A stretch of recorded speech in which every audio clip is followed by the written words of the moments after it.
¿Son las chulas realmente como las pintan? Para Eric Miller, su esposa Jessica y su pequeña hija Emma, una familia de un tranquilo pueblo estadounidense, la respuesta a esa pregunta cambiaría sus vidas para siempre. Cuando el trabajo de Eric los traslada a Santiago de Chile, se encuentran con un grupo de chicas de estilo urbano, de corazón noble, que destrozaría por completo los estereotipos que tenían. Esta es la historia de cómo sucedió. Emma, de 4 años, era una niña de expresiones vivaces, una de esas pequeñas cuya sonrisa parecía tener el poder de iluminar una habitación entera. Sin embargo, tras esa adorable fachada, se escondía una batalla silenciosa y constante. A los 8 meses de edad, una fiebre altísima le dejó una secuela devastadora, un diagnóstico de afasia de Broca. Esta condición, cruel y desconcertante, significa que, aunque Emma podía comprender perfectamente todo lo que se le decía, su propio cerebro le impedía articular las palabras que quería pronunciar. La recuperación, les habían explicado los médicos, era un camino largo y lleno de incertidumbre. Con terapia temprana, algunos pacientes lograban una recuperación casi total, mientras que otros cargaban con las secuelas para siempre. En el caso de Emma, su deseo de comunicarse se manifestaba en pequeños murmullos, susurros casi inaudibles, pero la capacidad de formar un sonido claro, una sílaba, una palabra, le era esquiva. Sus padres, Eric y Jessica, se volcaron en su terapia del habla, buscando las técnicas más avanzadas en Estados Unidos, pero incluso allí, la cura para la afasia de Broca era un horizonte lejano. El progreso era lento, casi imperceptible. Justo cuando cumplió los 4 años, Emma comenzó a asistir al jardín infantil de su localidad. Al principio, sus compañeros la miraban con una curiosidad inocente, intrigados por esa niña que nunca hablaba.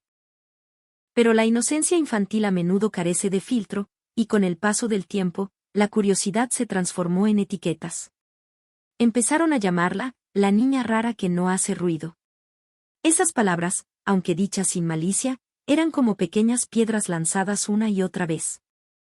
Poco a poco, Emma fue quedando al margen, excluida del círculo de juegos y secretos que forman los niños.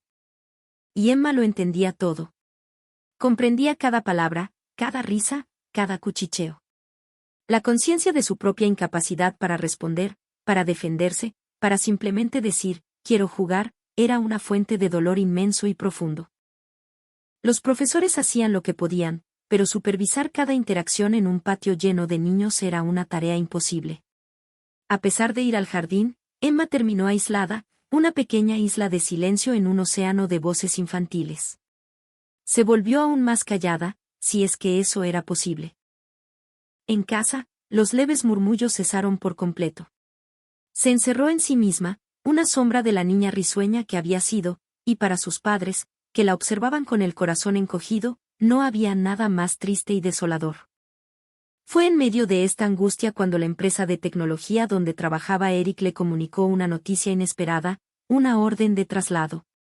El destino, la sede central de la compañía en Santiago de Chile. La primera reacción de Jessica fue de un rechazo rotundo. ¿Chile? ¿Un país donde no conocemos el idioma, donde la cultura es completamente diferente? Emma ya sufre aquí, ¿cómo se las arreglará allá?, argumentaba con desesperación. Pero Eric, aferrándose a un clavo ardiendo, vio una luz de esperanza. Quizás es justo lo que necesita, le dijo, con la voz cargada de una fe que apenas sentía. Un cambio de aire, un nuevo comienzo. Si nos quedamos aquí, viendo cómo se apaga día a día. Puede que su sonrisa no vuelva nunca, Jess. Las palabras de Eric calaron hondo en Jessica. Después de darle muchas vueltas, con el miedo arañándole el alma pero con el amor por su hija como brújula, aceptó. Se mudarían a Chile. Unos días después, mientras investigaban sobre su futuro hogar, se toparon con un documental sobre la cultura juvenil chilena. De pronto, la pantalla se llenó de imágenes de chicas jóvenes, con maquillaje cargado y de colores vibrantes, peinados audaces, piercings y ropa llamativa. Eran ruidosas, gesticulaban mucho y reían a carcajadas. ¿Esos son los chilenos?, preguntó Jessica, atónita. Yo siempre pensé que eran gente cálida, más bien tradicional. Pero estas chicas, las llaman chulas, o algo así. Se ven No sé, un poco agresivas, ¿no crees? Para Jessica, cuya imagen de Latinoamérica estaba formada por postales de gente amable, de vestimenta conservadora y modales tranquilos, el impacto fue enorme. El documental presentaba una juventud urbana, desafiante y colorida que no encajaba en sus esquemas. Sí, murmuró Eric, igualmente desconcertado. No se parecen en nada a la idea que uno tiene de Chile. Si cuando lleguemos a Santiago todo el mundo es así, ¿no crees que Emma se sentirá aún más abrumada? La imagen de esas chicas se les quedó grabada, un símbolo de lo desconocido y, en su mente, de lo amenazante. A pesar de todo, la esperanza de Eric no se desvaneció. Seguía convencido de que Chile podía ofrecerle a Emma una oportunidad que no encontraría en su pequeño pueblo. Y Jessica, con el único deseo de volver a ver a su hija sonreír, aunque fuera una sola vez, guardó sus miedos en un rincón de su corazón y decidió embarcarse en la aventura. Así, con una maleta llena de preocupaciones y un pequeño rayo de esperanza, la familia Miller dejó atrás su vida en Estados Unidos y emprendió el largo viaje hacia esa tierra lejana y misteriosa llamada Chile. El descenso sobre Santiago fue un espectáculo que los dejó sin aliento. La imponente cordillera de los Andes, con sus cumbres nevadas incluso bajo el sol, se erigía como una muralla majestuosa que custodiaba la ciudad. Tras un vuelo interminable, aterrizaron en el aeropuerto Arturo Merino Benítez. Lo primero que les sorprendió fue el orden y la limpieza impecables de la terminal. Esta es la misma Chile del documental, pensó Eric para sus adentros. Este ambiente tranquilo y pulcro se ajusta mucho más a lo que imaginaba. Con un suspiro de alivio, notó que no había ni rastro de las chicas de estilo estridente que tanto les habían inquietado. Pocos días después, se instalaron en un moderno departamento en un edificio alto del sector oriente de la ciudad. Para Jessica, acostumbrada a las casas bajas y los amplios espacios de su pueblo, la densidad de Santiago era abrumadora. Los rascacielos parecían perforar el cielo y el flujo constante de gente y vehículos en las calles era un torbellino de actividad. Este será el nuevo mundo de Emma, se dijo, tratando de convencerse a sí misma. El día de la mudanza fue un caos de cajas de cartón apiladas por todas partes. Emma, en medio del desorden y el entorno desconocido, se mostraba inquieta, aunque sus ojos curiosos parecían encontrar cierto interés en las nuevas vistas desde el ventanal del piso 20. Fue entonces cuando ocurrió el primer susto. Mientras Eric y Jessica conversaban un momento en la puerta de entrada con los hombres de la mudanza, perdieron de vista a Emma. Fue solo un instante, un parpadeo. Emma. Emma, gritó Jessica, el pánico trepándole por la garganta. La buscaron frenéticamente por el departamento, hasta que finalmente la encontraron en un rincón del pasillo de los ascensores, hecha un ovillo y llorando en silencio. Junto a ella había una pareja, visiblemente preocupada, que intentaba consolarla torpemente. Eran chilenos. Eric corrió hacia ellos. ¿Está todo bien?, preguntó el hombre en un inglés fluido y amable. Se presentó como Rodrigo, un vecino del mismo piso. Su esposa, Marcela, y su hija, una niña de unos 6 años llamada Ignacia, también estaban allí, mirando a Emma con ternura. Su hija. Parece que no puede hablar, ¿verdad?, preguntó Rodrigo con delicadeza. Sí, respondió Jessica, con la voz entrecortada por el alivio. Tiene afasia. Muchas gracias por quedarse con ella. Ignacia, con una expresión seria y comprensiva, se acercó a Emma y le ofreció su pequeño peluche de un pudú. No te preocupes, le susurró en español. Emma, aunque no entendió las palabras, pareció captar la dulzura del gesto. Sus sollozos comenzaron a amainar. Miren, cuando se terminen de instalar, ¿por qué no vienen a nuestro departamento?, ofreció Rodrigo con una sonrisa cálida. Una mudanza es agotadora, Po. Sería un agrado para nosotros. Jessica sintió como una parte del prejuicio que había albergado en Estados Unidos, la idea de que en una gran ciudad la gente sería fría e indiferente, comenzaba a derretirse. La amabilidad de aquella familia hacia unos extranjeros desorientados era un bálsamo. Les dio las gracias profusamente. Unos días más tarde, con el caos de la mudanza ya controlado, la familia Miller aceptó la invitación. Eric y Jessica se sentían algo nerviosos, sin saber muy bien cómo comportarse en una cena familiar chilena.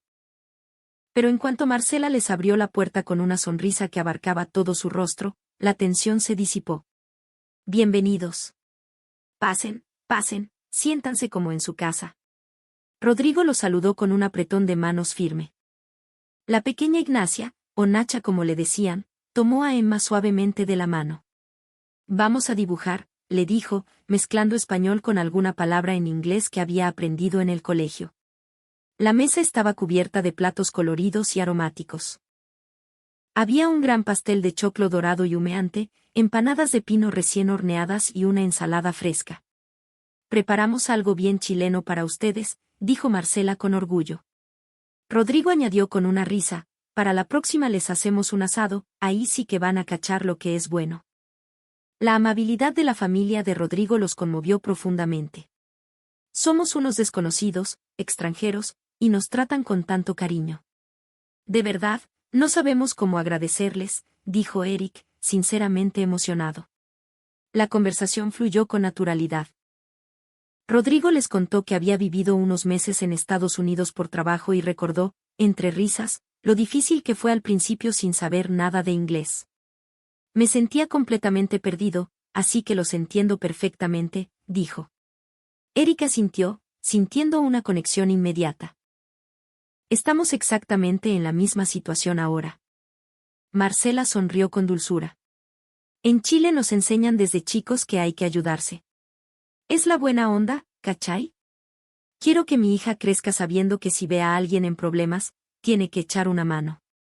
Mientras los adultos hablaban, Nacha había sacado lápices de colores y un cuaderno. Le pasó uno a Emma, dibuja conmigo, le dijo lentamente. Emma intentó emitir un sonido, un pequeño quejido de frustración, pero sus labios no obedecieron. Aún así, contagiada por la sonrisa persistente de Nacha, tomó un lápiz y comenzó a trazar líneas torpes sobre el papel.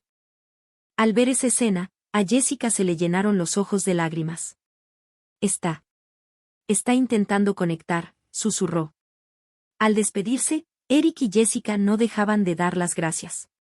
Jamás imaginamos que nos recibirían así en Chile. De verdad, mil gracias. Emma apretaba con fuerza en su manita un dibujo de un animal que Nacha había hecho para ella. Ya en su departamento, Jessica miró a Eric, y por primera vez en mucho tiempo, una pequeña sonrisa se dibujó en su rostro. Creo que venir a Chile fue una buena idea, después de todo. Unas 6 semanas después, la familia de Rodrigo los invitó a pasar un día en un parque de diversiones. La idea de enfrentarse a una multitud con Emma les generaba cierta aprensión, pero decidieron armarse de valor y aceptar. El destino era Fantasilandia, el gran parque temático a las afueras de Santiago. Siendo sábado, el lugar estaba repleto de familias y grupos de jóvenes. Al cruzar las puertas, fueron recibidos por la música festiva y las gigantescas figuras de personajes de fantasía.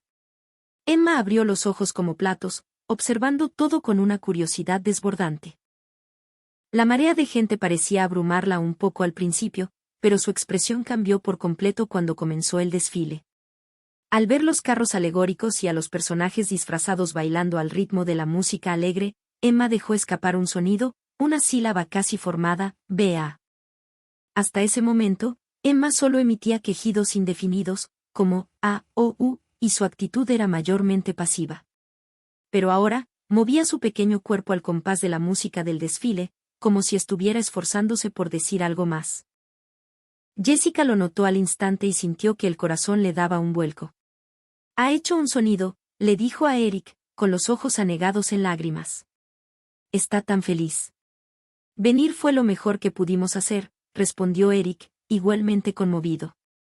Después del desfile, se subieron a las atracciones más tranquilas, el carrusel, una pequeña montaña rusa. Temían que Emma se asustara con la velocidad, pero para su sorpresa, la niña emitió un chillido de emoción, abrió mucho los ojos y se aferró con fuerza a la barra de seguridad, valiente y decidida. Su expresión de coraje hizo reír a todos los adultos a su alrededor. «Mírala, tan llena de vida», dijo Eric, tomando suavemente la mano de Jessica. «Toda esa tristeza que tenía en Estados Unidos parece una pesadilla lejana». aunque su capacidad de hablar no se recupere del todo, respondió Jessica con la voz temblorosa, verla expresar sus emociones así, poquito a poco. Me hace la mujer más feliz del mundo. Pero cuando la tarde llegaba a su fin y la luz dorada del atardecer bañaba el parque, la alegría se convirtió en pánico. Ocurrió en la tienda de recuerdos. Jessica se distrajo por un segundo, mirando un estante lleno de peluches. Un solo segundo. Cuando volvió la vista, Emma ya no estaba. Emma. Gritó, el nombre rasgándole la garganta. La buscó desesperadamente por la tienda abarrotada, pero no había ni rastro de su hija. La familia de Rodrigo se unió a la búsqueda de inmediato, corriendo en distintas direcciones, pero la multitud era un obstáculo insalvable. Pidieron al personal del parque que hicieran un anuncio por los altoparlantes, pero la idea de que Emma no podría responder, ni decir su nombre, ni pedir ayuda, convertía ese recurso en una esperanza vacía. La mente de Jessica se llenó de imágenes terribles, de noticias sobre niños desaparecidos que había visto en la televisión. ¿Y si alguien se la llevó?, sollozaba, aferrada al brazo de Eric. Él también sentía como el miedo le helaba la sangre. Chile es seguro, nos dijeron que es seguro, se repetía, pero sabía que la seguridad absoluta no existe en ningún lugar del mundo. Rodrigo desplegó un mapa del parque. Separémonos, así cubrimos más terreno, organizó, tratando de mantener la calma. Pero era inútil. Un parque temático en fin de semana es un laberinto de rostros anónimos. Si Emma pudiera hablar, podría gritar, decir que estaba perdida. Esa cruel realidad lo sumía en una desesperación aún más profunda. Jessica miraba a su alrededor, rezando con todas sus fuerzas. Por favor, que esté bien. Por favor, encuéntrala. Fue entonces cuando, a lo lejos, cerca de la ruta del desfile, escucharon el llanto de un niño y un murmullo de voces jóvenes y alarmadas. Corrieron hacia el sonido. Allí, acurrucada en el suelo en medio de la gente, estaba Emma, llorando desconsoladamente, incapaz de pedir ayuda. Y a su alrededor, formando un círculo protector, había un grupo de chicas adolescentes con maquillaje oscuro, el pelo teñido de colores fantasía y ropa de estilo urbano. Eran exactamente como las del documental. La que parecía la líder del grupo, una chica con mechones azules en el pelo y un piercing en la ceja, intentaba calmar a Emma con una voz sorprendentemente suave. Tranquila, chiquitita, no llores. Todo va a estar bien, ya. Otra de las chicas sostenía un celular con una aplicación de traducción abierta, pasándoselo a Emma inútilmente. Eran estudiantes de un liceo de Viña del Mar que estaban en Santiago por un paseo de curso. Se habían topado con la niña perdida y, sin dudarlo, se detuvieron para ayudarla. Pero la barrera del silencio de Emma las tenía completamente desconcertadas. La líder, que se llamaba Camila, escribió en el blog de notas del celular, «Perdiste a tus papás».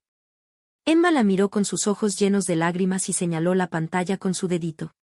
En ese momento, un profesor a cargo del grupo se acercó, visiblemente molesto. «Oye, Camila. Se acabó el tiempo, tenemos que volver al bus. Vamos». Ellas dudaron. «Profe, ¿es que esta niñita se perdió?», explicó Camila. «Y parece que no puede hablar. No la podemos dejar sola, po». El profesor suspiró con impaciencia. «Entréguenla a un guardia del parque y listo. No es su responsabilidad». «Ya, profe, filo», murmuró Camila, desafiante. «Nos haremos cargo hasta que aparezcan sus papás». Hicimos lo que cualquier persona haría. Si nos reta después, mala suerte. Se agachó de nuevo y le acarició el hombro a Emma para tranquilizarla. Justo en ese instante, Eric y Jessica llegaron corriendo, gritando el nombre de su hija. Emma. Al ver a su madre, Emma emitió un grito ahogado y corrió a sus brazos, llorando con más fuerza que antes. «Oh, mi amor», sollozaba Jessica, abrazándola con una fuerza que casi le quitaba el aliento. «Estás a salvo, estás bien». Eric, todavía sin aliento, se dirigió a las chicas. «Gracias, muchísimas gracias». «¿Cómo la encontraron?». Camila explicó la situación. «La vimos llorando solita. Nos dimos cuenta de que solo hacía ruiditos, así que intentamos ayudarla con el traductor, pero fue medio difícil, la verdad. Eric y Jessica las miraron, a esas chicas de apariencia ruda y maquillaje llamativo, y sintieron una profunda oleada de vergüenza. Recordaron sus comentarios frente al televisor, su juicio precipitado, su miedo infundado. No podemos dejar a una niñita en problemas sola, dijeron las amigas de Camila, casi al unísono, encogiéndose de hombros como si fuera la cosa más obvia del mundo. El profesor volvió a insistir, con tono severo. Camila y sus amigas se despidieron del profesor con un «lo sentimos», poco convincente y luego se volvieron hacia Emma con una sonrisa genuina. «¿Ya estás con tus papás, ves? Todo bacán ahora». Emma, aún sollozando, levantó su manita e intentó agarrarla de Camila. Fue un encuentro fugaz, pero en ese breve instante, se forjó una conexión real, un entendimiento que no necesitaba palabras. Eric y Jessica no paraban de darles las gracias, reconociendo en silencio el terrible error que habían cometido al juzgarlas por su apariencia. «No se preocupen», dijo Camila, mientras el profesor las apuraba para que se fueran. «Ver a un niño perdido y ayudarlo es lo mínimo que se puede hacer». Y con eso, se perdieron entre la multitud. Jessica la siguió con la mirada, repitiendo en su mente una y otra vez la palabra que no se atrevió a decir en voz alta: perdón. Después del incidente en el parque, aunque Emma seguía sin poder formar palabras completas, algo en ella había cambiado. Mostraba una voluntad mucho más fuerte por emitir sonidos. El recuerdo de su esfuerzo por comunicarse con aquellas chicas había dejado una marca imborrable en sus padres. Comenzaron un nuevo programa de rehabilitación en una clínica en Santiago. La terapeuta, una mujer paciente y cariñosa, usaba tarjetas y gestos para ayudar a Emma a asociar sonidos con objetos, intentando guiar sus labios y su lengua hacia la pronunciación correcta. A veces, la frustración superaba a Emma, dejaba escapar un grito ahogado, un llanto de impotencia. En su mente, las palabras estaban allí, claras y precisas, pero la conexión con su boca estaba rota. Jessica observaba estas luchas con un dolor que le oprimía el pecho, pero siempre le sonreía a su hija y le decía: «Qué increíble sería si un día pudieras darle las gracias tú misma a esas chicas, ¿verdad?». Emma, como si entendiera perfectamente, la miraba fijamente, en silencio. Eric, por su parte, se esforzaba por adaptarse a su nuevo trabajo, pero el recuerdo de las chicas de Viña del Mar no lo abandonaba. Se daba cuenta de lo equivocado que había estado al juzgarlas, al distanciarse de ellas por su apariencia. Se arrepentía de no haberles agradecido como merecían. Ese encuentro le había enseñado una lección poderosa: hay momentos en que las almas se comunican sin necesidad de un idioma en común. Poco tiempo después, la familia de Rodrigo los volvió a invitar a salir. «Hay un evento en un mall gigante, con música y espectáculos. Vamos. ¿Les servirá para distraerse?», les propusieron. A Eric y Jessica les pareció una buena idea. El lugar era el Costanera Center, uno de los centros comerciales más grandes y emblemáticos de Santiago.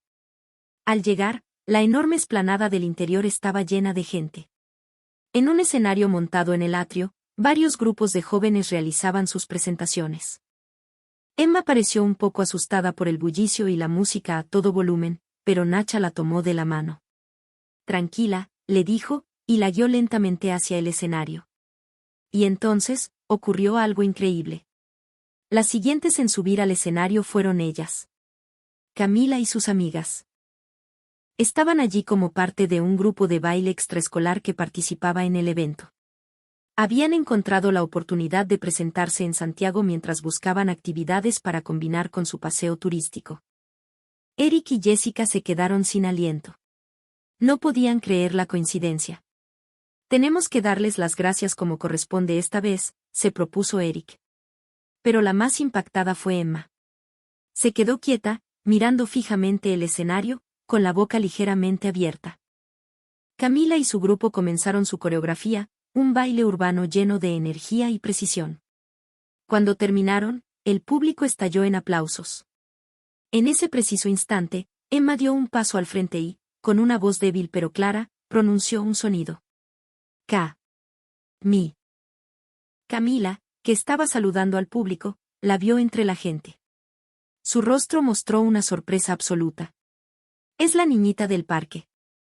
En cuanto bajaron del escenario, corrieron hacia ellos. Hola de nuevo, pequeña, saludó Camila, sonriendo. Jessica, con la voz quebrada por la emoción, les dijo, no tienen idea de cuánto queríamos agradecerles. Desde que la ayudaron, ha empezado a hacer sonidos, de a poquito, pero las lágrimas le impidieron continuar. Y entonces, Emma, con un esfuerzo que pareció concentrar toda la energía de su pequeño cuerpo, miró a Camila y dijo, con una pronunciación imperfecta pero inconfundible, gracias. El bullicio del mal pareció desvanecerse. Se hizo un silencio absoluto a su alrededor. A Camila y a sus amigas se les llenaron los ojos de lágrimas. Lo dijiste, susurró Camila, con la voz temblorosa. ¡Qué bacán! Lo lograste. Las otras chicas aplaudieron suavemente. Eres una genia. Seca. Entre el público, algunas personas que no entendían nada de lo que pasaba también se emocionaron, contagiadas por la intensidad del momento.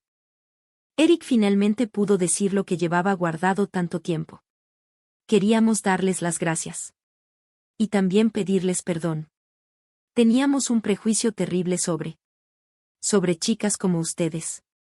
Ahora nos damos cuenta de lo estúpidos que fuimos. Camila sonrió, un poco avergonzada. No se preocupen por eso. La ropa y el maquillaje son solo una cosa. Pero a un niño en problemas no se le puede dar la espalda. Eso es todo. Así, la extraña conexión que había comenzado en un parque de diversiones tuvo su culminación en el escenario de un centro comercial. Eric pudo expresar su arrepentimiento y gratitud, y Emma, con su primera palabra, les devolvió el regalo más grande de todos. El valor de ese gracias conmovió profundamente a todos los presentes. A partir de ese día, Emma continuó con sus terapias, pero ahora también usaba gestos y tarjetas para comunicarse, expresando sus sentimientos con más soltura que antes. El camino para hablar con fluidez aún sería largo, pero algo fundamental se había desbloqueado en su interior. Aquellas chicas, las chulas de Viña del Mar, le habían enseñado a ella y a su familia una lección que jamás olvidarían: no se debe juzgar a nadie por las apariencias. El cariño y la empatía son un lenguaje universal. Jessica y Eric se dieron cuenta de que, desde su llegada a Chile, habían recibido una cantidad abrumadora de bondad. Desde la calidez de sus vecinos hasta la ayuda desinteresada de un grupo de adolescentes, habían descubierto que los lazos humanos trascienden las barreras del idioma, la cultura y la estética. La familia que una vez vio a las jóvenes chilenas como algo extraño y amenazante, ahora las elogiaba como las chicas más fantásticas y de mejor corazón que habían conocido. Y lo más importante de todo, Emma estaba recuperando, sonido a sonido, la voz que le fue arrebatada. Su pequeño esfuerzo se había convertido en un faro de luz que iluminaba sus vidas, un testimonio del poder del cariño que conecta a las personas más allá de las fronteras y las apariencias. Y cada día, Emma, con sus breves palabras, sigue demostrando la fuerza de ese lazo invisible.